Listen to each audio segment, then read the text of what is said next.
My name is Claire Bennett. I am 33 years old. The day my boyfriend told me his sister was moving into our apartment permanently and that I would be paying for everything, I did not scream. I did not throw a glass. I did not ask the kind of trembling, wounded questions women ask in movies right before the soundtrack swells and their whole lives break open. I just looked at him, and when he said, with that careless little shrug, that if I did not like it, I should move out, I answered the only honest way I could. Understood. He smiled when I said it. That is the part I still remember most clearly. Not his words, not even the betrayal behind them. The smile. Small, smug, almost amused. Like he thought he had just won a childish argument over groceries or weekend plans. Like he thought my silence meant surrender. It did not. I work as a systems analyst for a healthcare software company in a large metro area. My life has always run on structure. I keep a steady schedule. I wake up early. I go to the gym 4 times a week.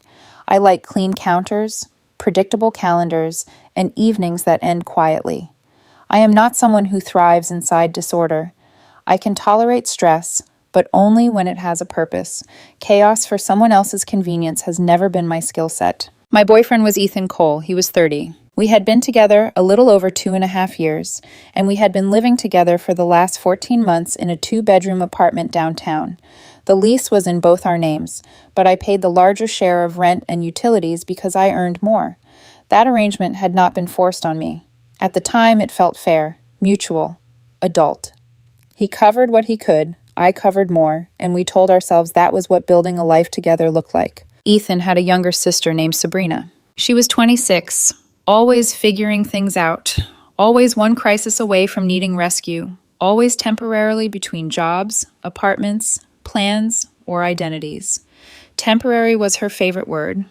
In Sabrina's world, temporary meant as long as other people could be guilted into carrying her. She had stayed with us once before for what was supposed to be 10 days. It turned into 7 weeks. By the end of that visit, she had taken over half the living room, left mugs on every flat surface, borrowed my charger without asking, and somehow managed to speak about our apartment like she was doing us a favor by being in it.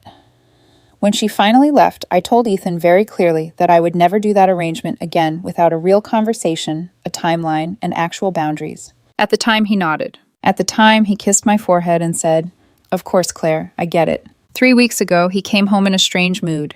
Too cheerful, too light. I was at the kitchen counter answering emails on my laptop, still in my work clothes, when he dropped his keys in the bowl by the door, kicked off his shoes, and said, "I have exciting news." Something in me tightened instantly. Exciting news from Ethan usually meant a decision had already been made, and all that remained was for me to react in the correct way. I turned in my chair. "Okay," he grinned. "Sabrina's moving in." And somewhere along the line, Ethan had started treating that as the natural order of things. Just, "Sabrina's moving in." I stared at him, waiting for the rest. He walked to the fridge, grabbed a bottle of water, twisted the cap off, and added, "Permanently, probably. At least for the foreseeable future." He said it the way someone mentions rain in the forecast. I remember closing my laptop very slowly. When exactly was this discussed? "With Sabrina," he said. "No, I mean with me." That made him sigh, like I was already making this difficult. "Claire, she's family." I stood up then, not because I was angry, but because I needed to keep my body from freezing in place. "That doesn't answer my question."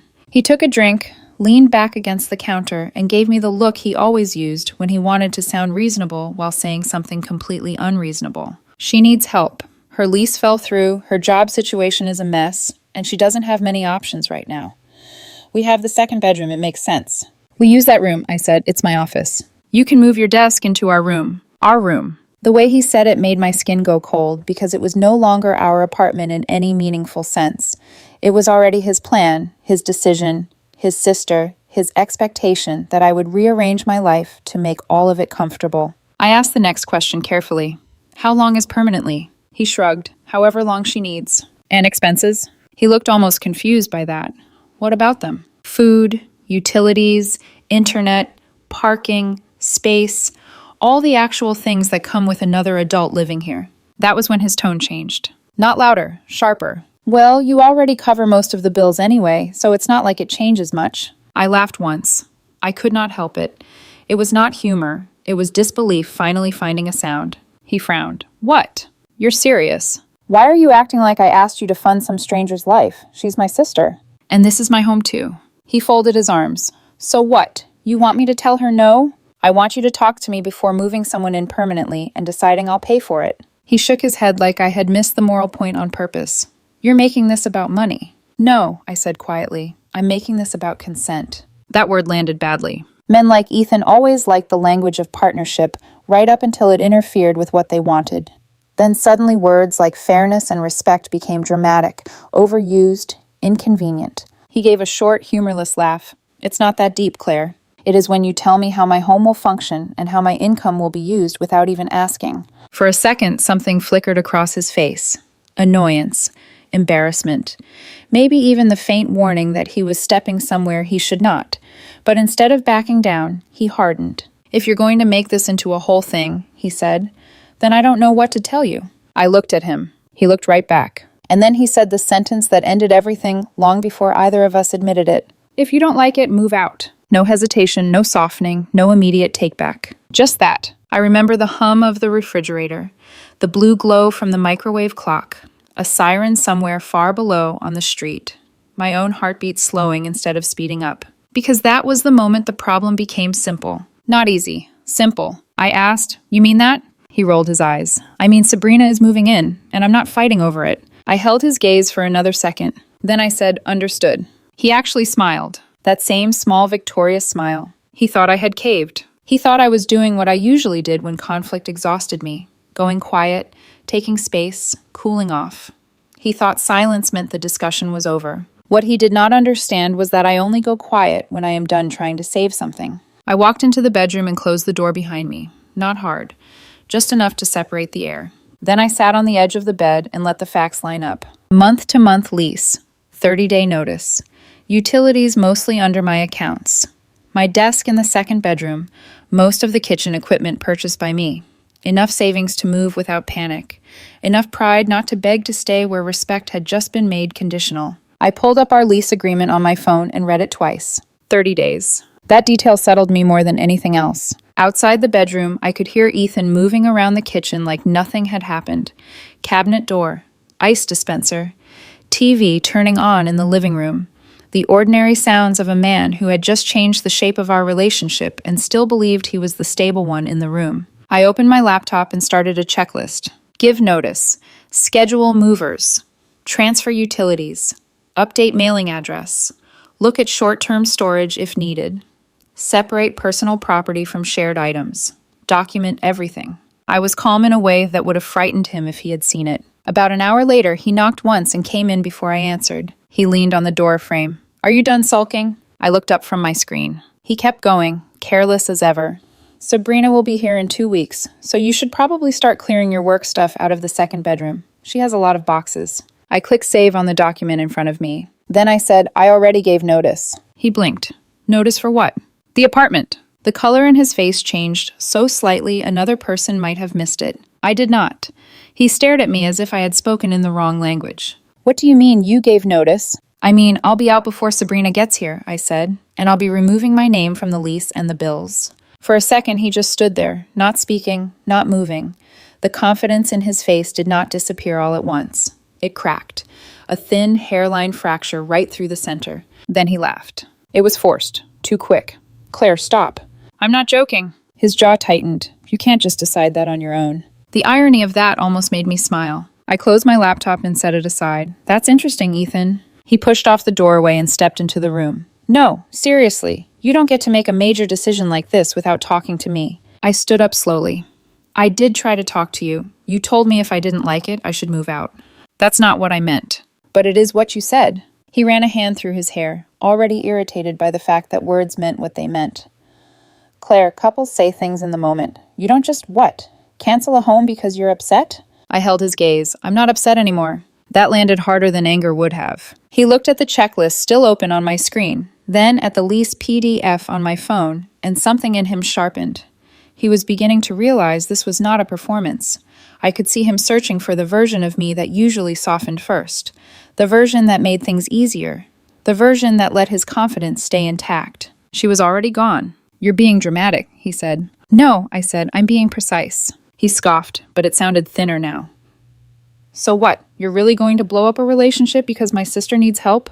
I almost answered him honestly. I almost said, "No, Ethan. I'm leaving because you made a life-altering decision without me, assumed my money was yours to assign, and treated my place in this home like it was conditional on obedience." Instead, I said, "You already blew it up. I'm just handling logistics." He stared at me another second, then muttered something under his breath and walked back out. A cabinet slammed in the kitchen a moment later, then another. That night, he acted like nothing had happened. That was one of Ethan's gifts. He could step over emotional wreckage as long as he was not the one bleeding. He ordered takeout, watched half a basketball game, and made one casual comment about Sabrina liking Thai food as if the evening had not split open at the center. I did not correct him. I had no interest in explaining reality to someone who had built his comfort on not seeing it. The next morning, before work, I emailed the property manager. I kept it clean and formal. I confirmed that I would be vacating at the end of the required 30-day notice period and requested the paperwork necessary to remove my name from the month-to-month lease entirely. 10 minutes later, she replied, "Straightforward, professional, no issue." I read the email twice and forwarded it to my personal account. Then I archived it. That afternoon, Ethan texted me around lunch. "You still mad?" I stared at the message for a long time, not because it hurt, but because it clarified him so perfectly. In his mind, this was still a mood, a passing female weather event, something irrational that would exhaust itself by evening. I wrote back, "No, just moving forward." He did not reply for almost an hour. Then, "You need to stop acting like this is some betrayal." I looked at the words on my screen, then locked my phone and went back to work. That evening, I stopped at a hardware store and bought packing tape, bubble wrap, and a black marker. Nothing dramatic, just supplies. Practical things with sharp edges and plain purposes. When I got home, Ethan was on the couch scrolling through his phone. He looked up when he heard the bags. "What's that?" "Packing materials." His mouth opened a little, then closed. "Claire." I walked past him and into the bedroom. He followed me this time. "You're seriously still doing this?" I set the bags on the floor and started opening one of the boxes. "Yes." "For God's sake." He let out a laugh that was part disbelief, part annoyance. "You are really trying to scare me." I folded the box into shape and pressed the bottom seams together. "No." He watched me for a moment. "Then what is this?" "This is me believing you." That shut him up for exactly 3 seconds. "You know what?" he snapped. "Fine, be like this. Sabrina still needs somewhere to go." I looked up. Then she should live with someone who actually volunteered. His face darkened. "You're cold." "No, I'm clear." He stood there a second longer, probably expecting me to say something softer after that. Something feminine and salvaging. Something that would reassure him I was not really leaving, just making a point. When it did not come, he walked off. I started with my clothes, then my books, then the frame prints I had bought online the month we moved in because the walls had felt too blank, and Ethan had said he did not care what we put up as long as I handled it. Then my desk drawers, then the file organizer I kept in the second bedroom.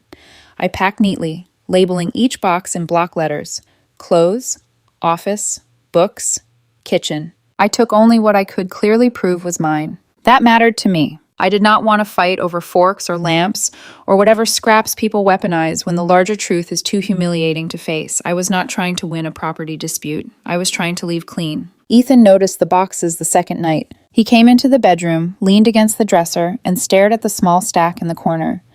"This is insane." I kept wrapping dishes in paper. "Is it?" "Yes." "Why?" "Because you're overreacting." I smiled faintly at that, not because it was funny, but because overreaction is what people call boundaries, when they're used to benefiting from your lack of them. "I'm reacting proportionally," I said. He folded his arms. "You know Sabrina has nowhere else to go." I sealed a box and wrote kitchen, personal, across the top.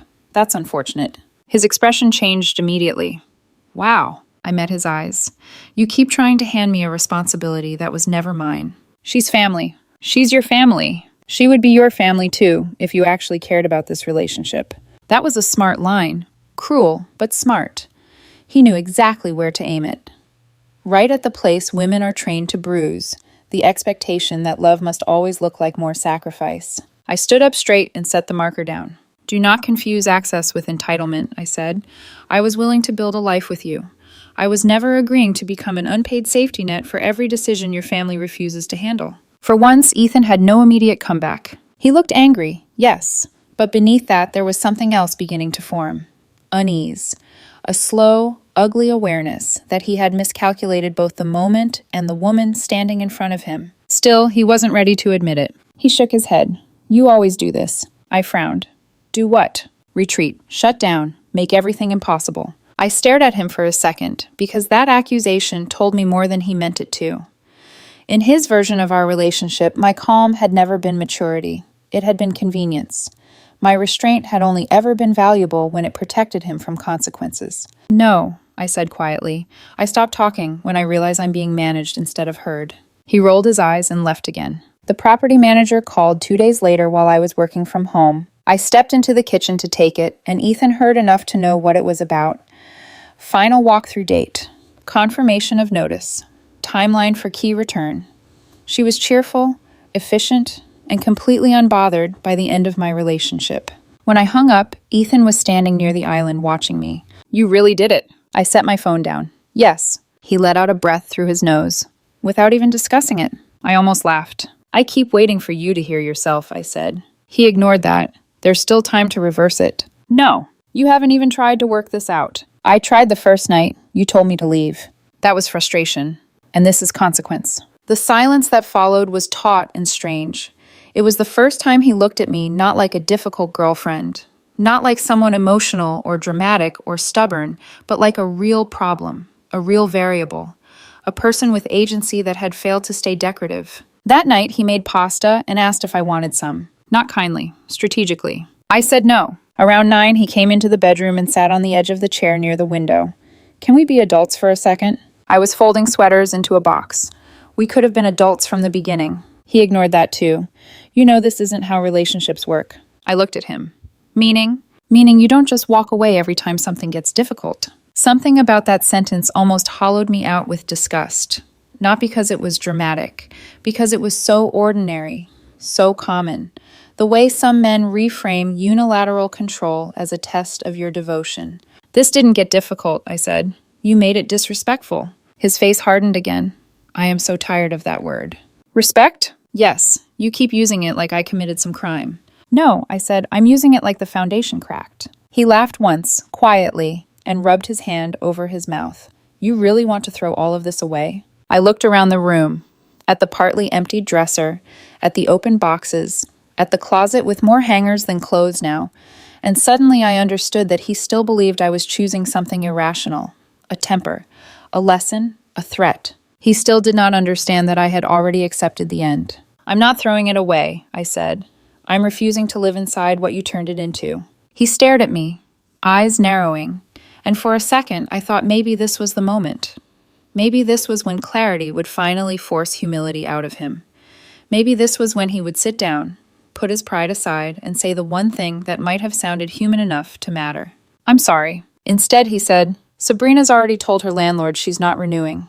There it was. Not apology, pressure, not remorse. Logistics designed to corner me back into flexibility. I nodded slowly. That sounds like something she should have waited to do. His voice rose. "Jesus, Claire, not everyone can be as cold and calculating as you." I looked at him a long time after that. Because cold would have been revenge. Cold would have been humiliating him. Cold would have been blowing this up publicly, dragging mutual friends into it, or tearing through the apartment just so he would feel disorder the way I felt it in my chest. What I was doing was order. And men who mistake female order for emotional vacancy usually do it because chaos was never falling on them. The weekend before Sabrina arrived, she started sending boxes early. The first one showed up Saturday morning. Medium-sized, half-taped, her name written across the side in loopy black marker. Ethan brought it in and set it near the couch like that settled something. By evening, there were 4 more. Sunday afternoon, a mattress frame arrived. Then 2 trash bags full of clothes, then a plastic drawer unit with 1 cracked wheel.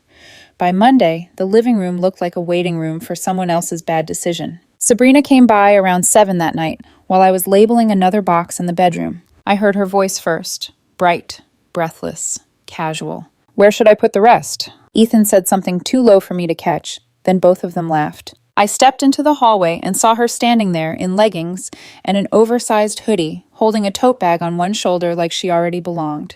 She smiled when she saw me. "Hey, Claire." Not embarrassed, not apologetic, not even cautious. Just easy, like I was being dramatic in a home she had every right to enter. Hi, Sabrina. She glanced past me toward the second bedroom.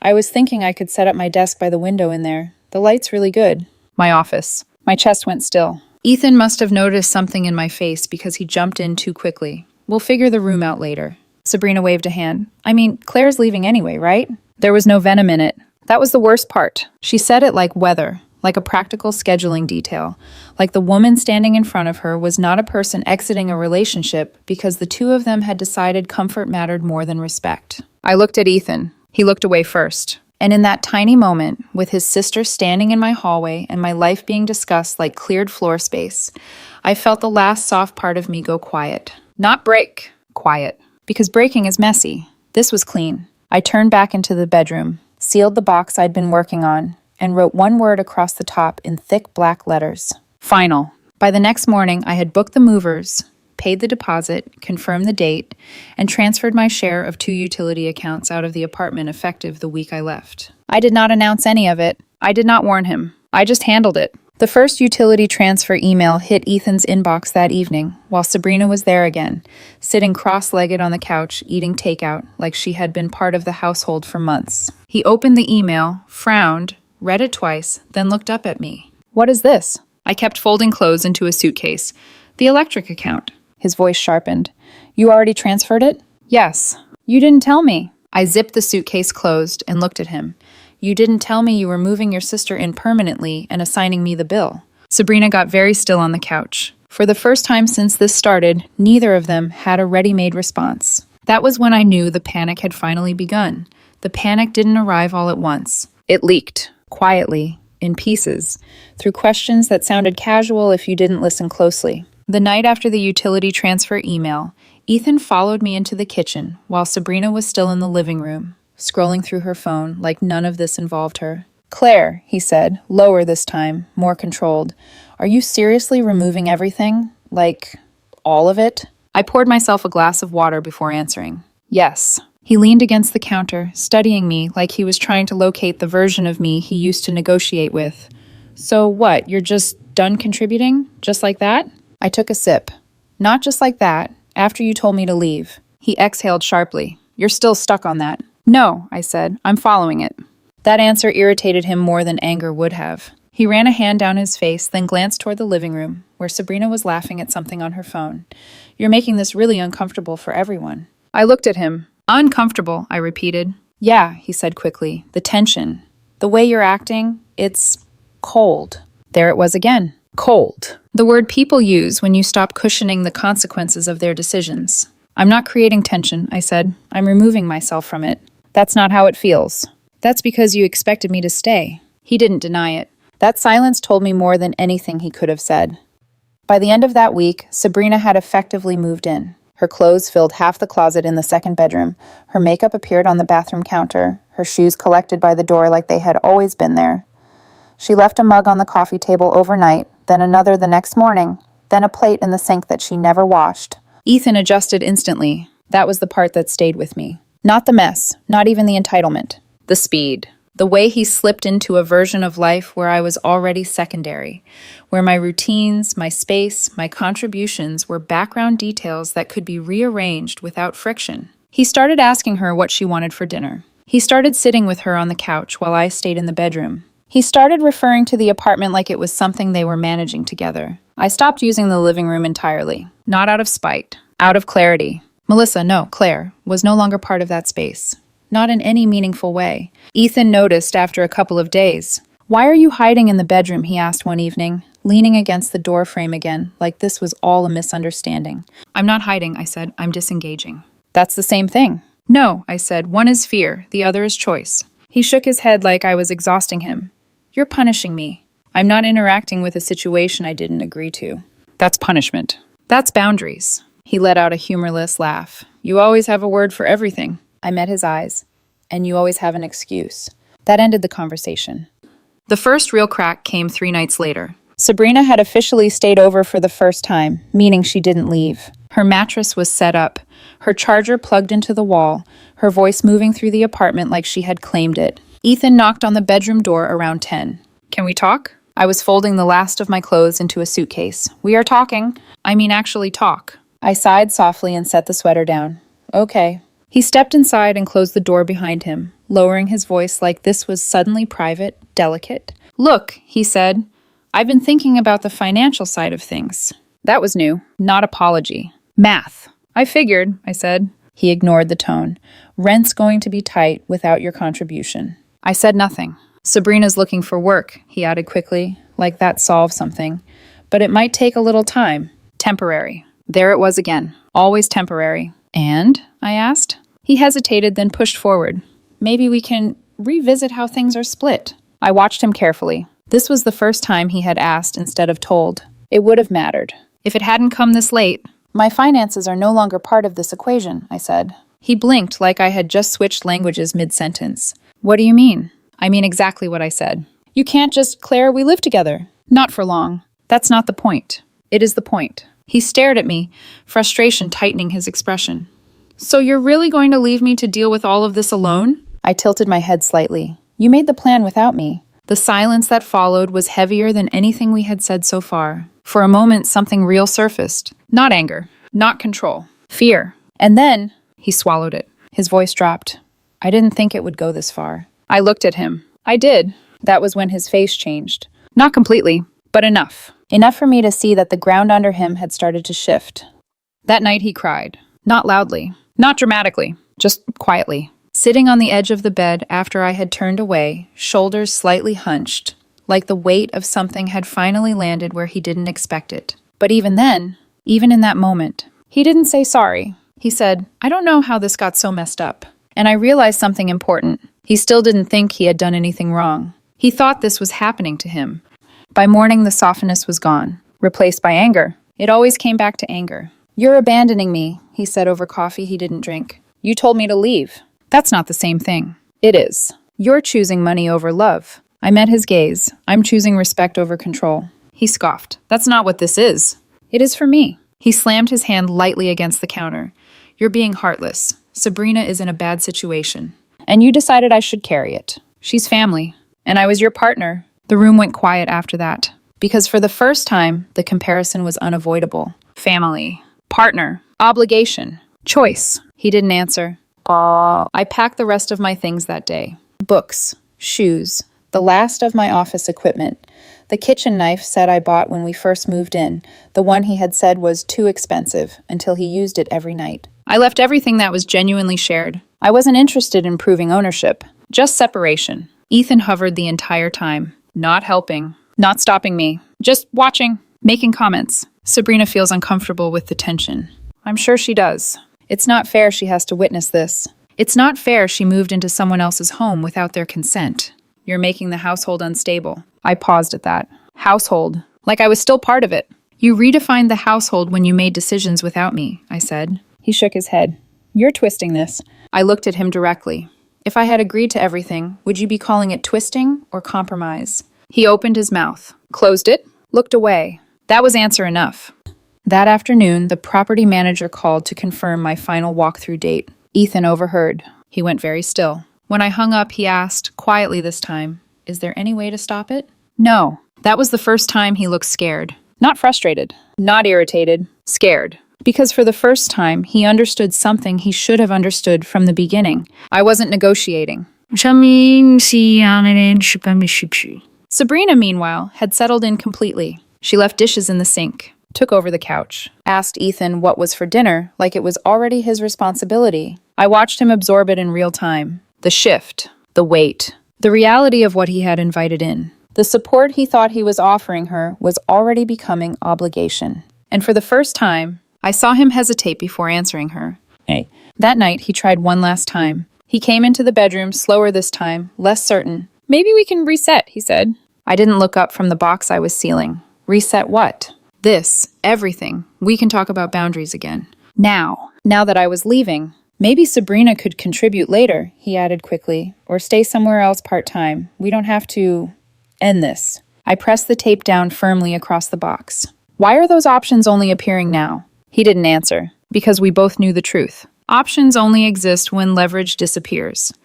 When I walked into the living room later, the mover's confirmation email already saved on my phone, Sabrina was stretched out on the couch, scrolling, completely at ease. Ethan sat beside her, quiet. Neither of them looked up when I passed. And that image, him adapting, her settling, me leaving, told me everything.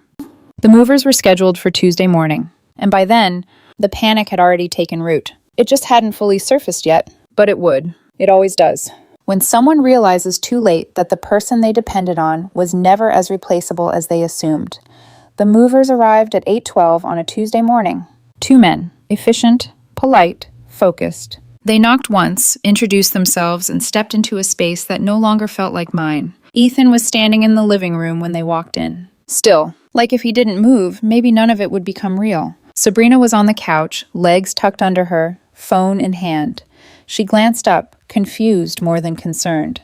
"Wait, this is today?" she asked. I didn't answer her, because this was never a conversation she was part of. The first box came out of the bedroom 5 minutes later. Then another. Then the desk. The chair. The monitor I had bought with my own money and assembled on a Sunday afternoon while Ethan watched football and said he'd help later. Reality doesn't arrive loudly. It arrives in motion. In strangers lifting your life piece by piece and carrying it past the people who thought it would stay. "Claire, can we talk?" Ethan said suddenly. Not sharp this time. Soft. Controlled. Careful. I nodded once and stepped back into the bedroom with him.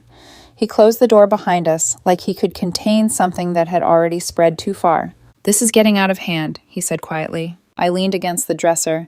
"No, this is exactly what you told me to do. I didn't think you'd actually—" He stopped himself, then tried again. "I didn't think it would go this far."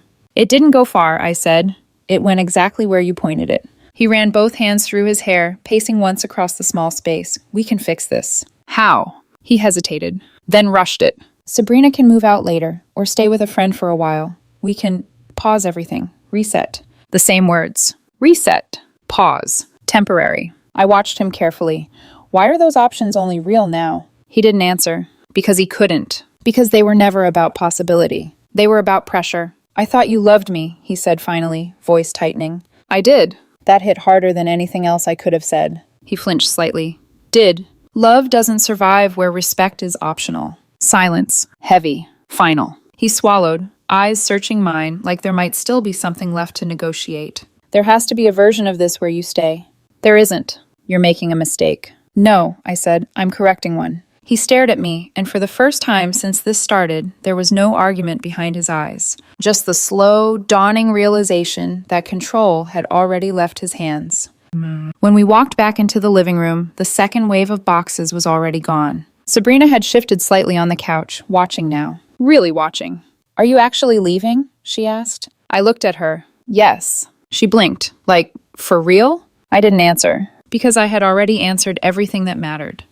The last of my things went out just before 10. The apartment looked different without them. Not emptier. Exposed. Like something essential had been removed, and what remained didn't quite hold together the same way. Ethan followed me outside. Of course he did. He wasn't ready for the moment to end. "Where are you going?" he asked. "To my new place." He shook his head slightly, like that wasn't what he meant.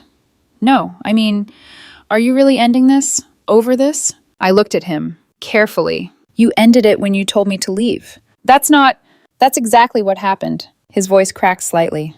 "I didn't think you'd actually do it." There it was. The truth. Clear, simple, unavoidable. I held his gaze for a second longer. "I know." I got into my car, closed the door, and for the first time in that apartment, everything was quiet. My phone buzzed before I reached the end of the street. "Ethan, I didn't think you'd really go." I didn't reply, because there was nothing left to explain. The first night in my new place was silent in a different way. Not empty. Clean. No tension in the walls. No shifting expectations. No quiet negotiations happening underneath ordinary conversations. Just space. Mine. My phone didn't stop buzzing. At first it was anger. Long messages. Accusations. Words like betrayal thrown at me, like they could reverse direction mid-air. "You embarrassed me in front of Sabrina. You walked out like I didn't matter." Real partners don't abandon each other when things get hard. I read them once, then put my phone face down, because none of it was new. It was just louder now. By the next morning, the tone changed. Less emotional, more practical. "When is rent due? Did you already transfer everything? Is your name completely off the lease, or can we undo it? Can you just cover your part for one more month until Sabrina figures something out?" "Temporary. Always temporary," I replied once. My obligations ended when I moved out. The lease cancellation is final. Please speak to the property manager. Then I stopped answering. The calls started after that. Missed calls stacked one after another. Some full rings. Some cut off halfway through, like he hung up just to see if I would call back. I didn't. 2 days later, he showed up at my door, unannounced. Of course. I looked through the peephole and saw him standing there, shoulders tense, hands restless, like he didn't know what to do with himself now that the script had failed. I didn't open the door. He knocked once. Then again. Claire, he said, voice strained. Please. I stayed where I was. I made a mistake, he said. Silence. I didn't think it through. More silence. I feel stupid and I'm a little scared, okay? That was the closest he had come to honesty. I walked to the door. Didn't open it. Just stood on the other side. I'm sorry you're struggling, I said. A pause. Then, softer. But I'm not coming back. He let out a shaky breath. It doesn't have to end like this. It already did. Sabrina's not even helping, he added quickly, like that might fix something. She's not contributing. I didn't expect it to be like this. I did. That's not fair. No, I said quietly. It's accurate. There was a long silence on the other side of the door. Then, is this really it? Yes. A soft thud, like he leaned his head back against the wall. Then quieter. Okay. I listened to his footsteps fade down the hallway. Didn't move for a long time after that. Meg. Over the next week, everything unraveled. Fast. His messages became less emotional, more desperate. Screenshots of bills, rent reminders, utility balances. Sabrina's job applications that never turned into interviews. She sleeps all day, stays up all night. She said she'd look for work. I feel trapped, Claire. That word. Trapped. The same apartment, the same walls, the same space he had once told me I could leave if I didn't like it. Now it was closing in on him. A mutual friend called me a few days later. He's been talking a lot, she said carefully. About what? A pause. About how he didn't think you'd actually leave. I smiled slightly, even though she couldn't see it. Of course he didn't. He said he thought threatening your housing would scare you into, staying. Compliance. She didn't say the word. But it was there. I see, I said. He's kind of shocked, she added. I didn't respond. Because shock only exists when expectations were built on something fragile. In this case, me staying. The property manager called me that same evening. Professional, neutral. I just wanted to confirm you're aware that Ethan has fallen behind on rent and utilities, she said. I'm aware he no longer has my contribution, I replied. Yes, she said carefully. He asked if there was any possibility of adding your name back to the lease temporarily. I laughed. Soft. Short. No. Understood, she said. That's what I expected. 10 minutes later, my phone rang. Ethan. I let it ring twice. Then answered. This time he skipped everything. No anger. No pride. No pretending. I messed up, he said. Silence. I didn't think everything would fall apart this fast. Temporary. Again. I need help, he said. I closed my eyes briefly. Ethan. Just until Sabrina gets a job, he rushed. Just for a little while. I swear it won't be like before. Temporary. Always temporary. I took a breath. That's the word that got us here. He didn't respond. I'm not stepping back into something I already left, I continued. You made a decision. This is what it looks like. His voice cracked. What am I supposed to do? And for the first time, I gave him exactly what he gave me. Figure it out. Silence. Heavy. Unavoidable. By the end of that week, I heard he was considering breaking the lease. Sabrina still had no plan. No income. No timeline. The situation he created was collapsing under its own weight, and I was finally far enough away to see it clearly.